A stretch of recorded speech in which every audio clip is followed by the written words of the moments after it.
Bonjour à tous, bon dimanche. La nouvelle que je m'apprête à vous donner va indiscutablement glacer vos enthousiasmes du week-end. J'ai été alerté au moment où j'étais au culte. J'ai dû interrompre mon culte, passer quelques coups de fil, croiser les sources, recouper les infos. Parce qu'il fallait glaner quelque chose et vous donner une info, apporter des éléments supplémentaires. Comme vous le savez, Politikon, c'est donc la force du détail. Alors, de toute cette entreprise que nous avons menée, en interrompant notre culte, la seule certitude, c'est que notre concitoyen, Papi Tamba, est introuvable. Introuvable depuis hier. Personne n'a de ses nouvelles. Personne n'a pu le joindre au téléphone. Quand l'info sur sa disparition est arrivée, j'ai commencé par appeler sur ses numéros. Il en a 2 ou 3. Tous les 3 sont éteints. 2 de ces numéros sont en ligne sur WhatsApp.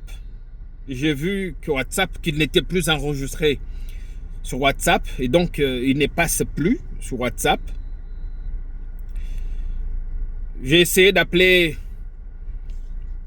ses proches, notamment son assistant qui vient avec lui souvent sur le plateau, qui l'amène souvent. Lui non plus, je n'ai pas pu l'avoir. Je me suis rabattu finalement sur ses camarades du parti qui avaient déjà donné l'alerte. La seule information possible pour l'instant, c'est que Papi Tamba est introuvable. Personne n'a de ses nouvelles. Ses camarades du parti, 2 d'entre eux m'ont dit avoir été contactés par sa famille qui s'inquiète. Lokuta Mabe, je n'ai pas les contacts de son épouse ni de des membres proches de sa famille. Je n'ai que le contact de son assistant qui est lui aussi injoignable. Alors il y a tellement d'hypothèses. Vous savez que des alertes de disparition inquiètent, d'autant plus que dans le passé, on a déjà connu des cas de gens portés disparus dont on a finalement retrouvé le corps. Par-ci, par-là, le cas notamment de feu Chérubin Okende, repos éternel à son âme. En même temps qu'il y a aussi des enlèvements qui ont repris des plus belles à Kinshasa depuis un temps. Papi Tamba avait-il des ennuis? Que je sache, non. Parce que la dernière fois que j'ai parlé avec lui, c'était, je crois, la veille. Nous discutions parce que vous avez suivi l'émission faite avec lui, avec Tatiana Osango, Patrick Lokala, c'était un plateau commun. Ah, il me disait qu'il avait reçu beaucoup de messages.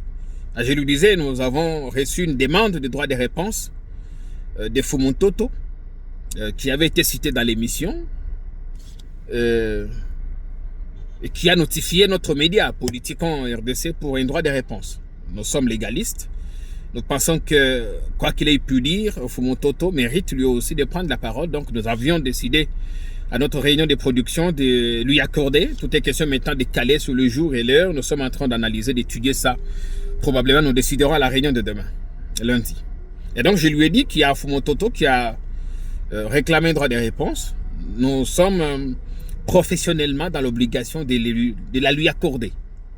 Il m'a dit, oui, c'est bon. Il peut venir me répondre. Bon, s'il clash, je reviendrai. J'ai dit, tant mieux. Si ça peut faire vivre ou revivre la démocratie, nous, on vous accorde le plateau. Parce que Foumontoto, qui ne voulait pas finalement d'un débat avec Papy, j'ai fini par le convaincre pour qu'il fasse débat. Donc l'idée c'était qu'on recevra pour Foumontoto le jour du tournage n'est pas encore confirmé. Après, nous devions organiser un débat. Un débat pour revenir sur toutes ces questions. La dernière fois que je parlais avec Papy Tamba, c'était autour de cette question, le droit des réponses accordé à Foumontoto et éventuellement le débat qu'il faut, enfin, ou que nous nous apprêtons à organiser. Donc c'était la dernière fois qu'on a parlé. On a dit ok, c'est bon. Alors qu'il soit porté disparu, parce que vous avez ceux qui sont connectés ou qui ont son numéro, vous pouvez essayer sur WhatsApp, ils passent pas, ou ils passent plus. Ils sont même totalement déconnectés. Pas que quelqu'un n'est pas connecté, mais quelqu'un s'est désactivé. Le compte WhatsApp désactivé. C'est assez inquiétant. Pour l'instant, nous n'avons pas de conclusions hâtives à tirer. En tout cas, au moment où je parle avec lui, il ne m'a pas dit qu'il avait des ennuis. L'émission qu'on a faite s'est terminée en paix. Après, il y a eu d'autres réactions. Tout s'est bien passé. Pendant que je tournais cette vidéo, quelqu'un m'a dit, mais écoute, est-ce que Papy Tamba était passé dans une émission avec Perrault? Qu'est-ce qu'il a dit?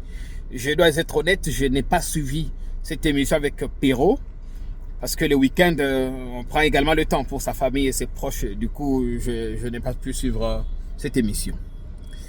La seule inquiétude, quand j'ai appris que c'est passé, enfin, qu'il n'était pas joignable, j'ai vu des gens alertés, portés disparus, enlevés, arrêtés.